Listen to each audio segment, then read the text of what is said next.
Well, Tabitha, thanks for coming into the video interview today. I hope you had a good trip to Ulane RGI. So I'm going to share a little background with you about Ulane. So as you probably have heard, Ulane's here to help some families who have been unable to have a child of their own. And so they end up contacting people like yourself to come and carry a child for them so they can have the joys of having a family just as you do. So today we're going to go through and ask you a few questions and make sure that you understand a few things and try to let the intended parents that you might get matched with know a little bit more about you. Is that all right? Sounds great. So have you ever been a surrogate before? No, Do you know anybody who's been a surrogate? I know, I believe 3 or 4 people that have become surrogates. Oh, great. Is that why you decided to become a surrogate, was through them? Definitely seeing part of their process has been a great deciding factor in me deciding to do this. What was it about their process and everything? It's exciting to watch their adventures and them grow, and then the outcome of giving these families family. Oh, great. Speaking of family, tell me a little bit about your family. My husband and I have been together since high school. We have been married a little over 14 years now, and he's my one and only. And then my son is 13, almost 14 next week, and I have a daughter who is 10. Oh, great. So, what does your husband think about you becoming a surrogate? He is very excited because it'll give me the opportunity to give a family what we have, which we just wanted one boy and one girl, and we don't want any more kids. So it's good to be able to have a kid for somebody else. Oh, that's great. So he's very supportive of you, it sounds like. Very supportive. What other support system do you have? I have a lot of support system with the other surrogates that I've met, other moms who have gone through the surrogacy program. Also, my aunt, who is my best friend, she's a nurse. So, Oh, that's great. Are you or your husband going to have do you think you'll have any reservations about relinquishing any parental rights or anything like this, relinquishing the child to the intended parents? no, I don't mind being pregnant, but I don't want to be a mother again. I like my sleep, so I don't want to have a baby in my house.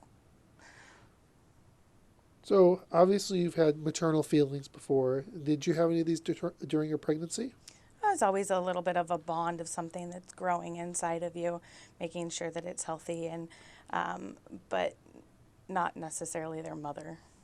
Okay. If these arose while you were pregnant with, as being a surrogate, how do you think you'll feel and how do you think you'll handle it?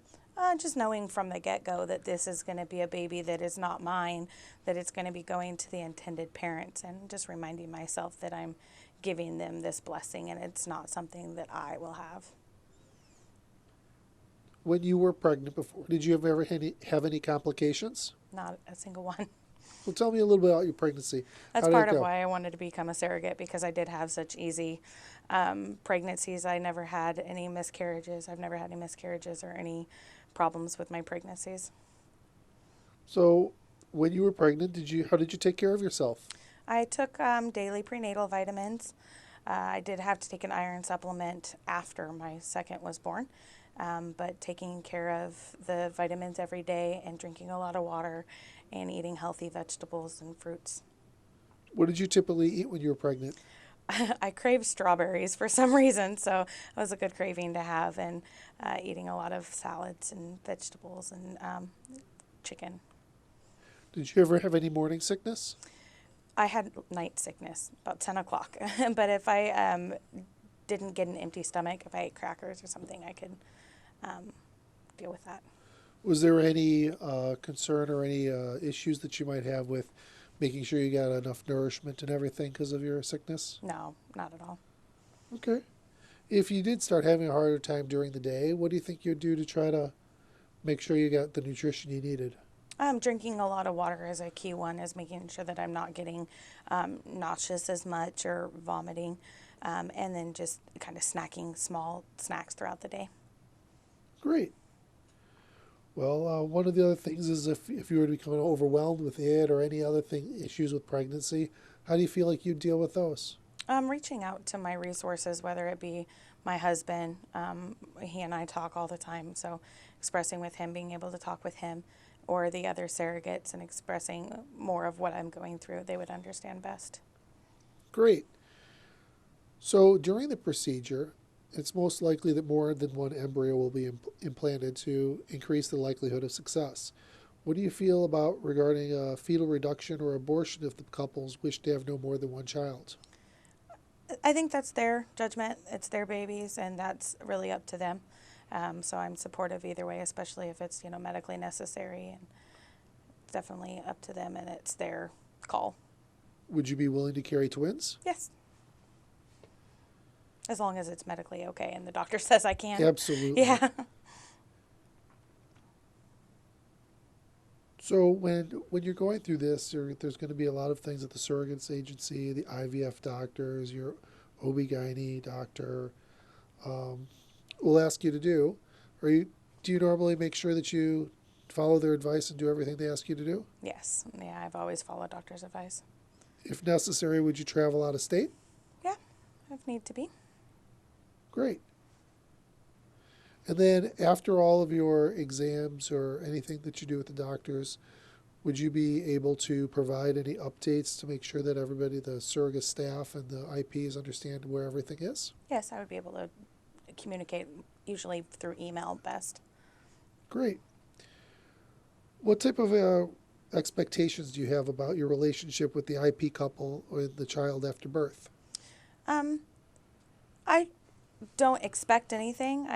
Seeing some pictures might be nice, but really whatever they're open to for communication, I'm up for. Do you have any desire to have any future contact with the child as he or she grows into adulthood? Not necessarily. So, as you know, abortion generally is not allowed under the ULANE's SAP terms of service. But under the case that they ask you that they do not want the child, would you be willing to consider an abortion? Yes, I think by signing the contract, that's part of this surrogacy, is being willing to terminate a pregnancy if needed. Okay. Because mostly that will only happen if there's a divorce or something happens like tragic and one of them passes away or anything along those lines. How about if the newborn has any genetic defects or anything along those lines? How do you feel about that? If the medical doctors have determined that there's a deficiency and they need to terminate the pregnancy, and the IPs need to terminate the pregnancy, then that's something that I would be with. If they say that the baby is viable, but the intended parents aren't willing to take the child, how would you feel about that? I guess it's up to the agency at that point, and legalities. I don't know if then they would still be asking me to term the pregnancy. Then that's something that's really, it's their baby, and I'd be willing to terminate if they asked me to do so. Okay. Would you think about or consider adopting the child? No. It's true. You already said 2 is enough for you, Two right? is enough. 1 boy, 1 girl. Yep. Great.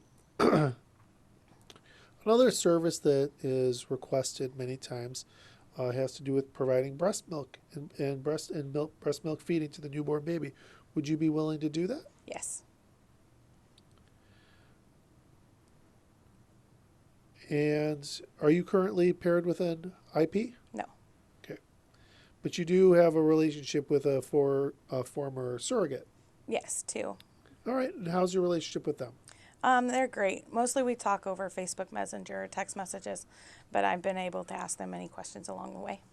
Okay. One of the terms of the contract is that you have to be exclusively with ULANE for 12 months. Would you be willing to do that? Yes.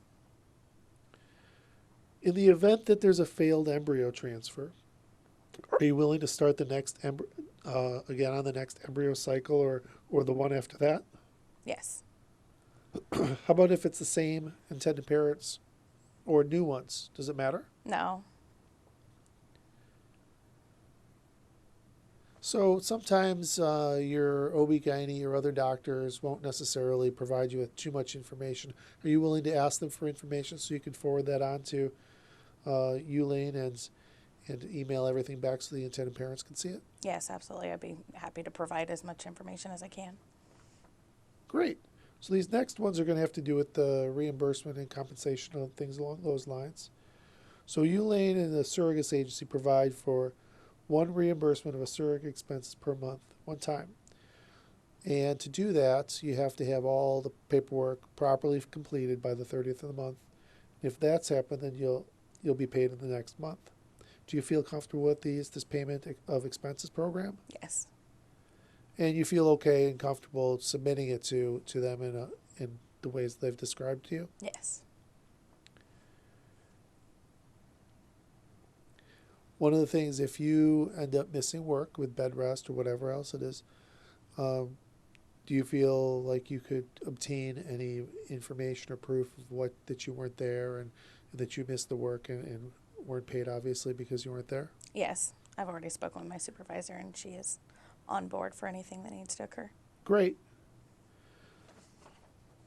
If at any point you ever become not employed during it, you would not be eligible for any additional lost wages. Did you understand that and Yes. agree with that? Yes. Great. So if you forget to supply the paperwork or don't get it in on time, in that event, if you don't have it in on time, you won't be paid according to the normal monthly cycle, and you'll have to get paid on the next monthly cycle. Do you understand, and are you comfortable with that? Yes. Another thing that you have to make sure that you comply with to be paid on time and according to the normal pay cycle is that you turn in you send back all of the correspondence necessary when it comes to any of your updates with your pregnancy along those lines. And you understand that these have to be done in a timely way and turned in right away. Or Yes. if they're late, your pay may be delayed. As a surrogate, you'll be compensated with the baseline compensation, the fees, and many types of bonuses. We'd like to let you know the bonus payment is not compensation and will not apply in the event that the surrogate failed to follow the rules for receiving a bonus. These rules are required to sign the invoices sent to you by the medical providers. In addition, you're required to sign the results of each visit. Are you comfortable using a scanner to scan your signed documents and send them? Yes. As you know, when you're done, you're going to be required to sign a surrogate closing statement and understand that the last month's compensation will be paid 30 days once the closing statement is signed, accompanied by all remaining bills, and has been received by the escrow attorney. Do you have any objections to this arrangement? No. Well, that's the end of it. Is there anything else that you'd like to share with the intended parents? I'm really excited to be able to give you the family that I have. Well, great. Well, thank you for coming, and we look forward to helping you become a surrogate for some families. Thank you.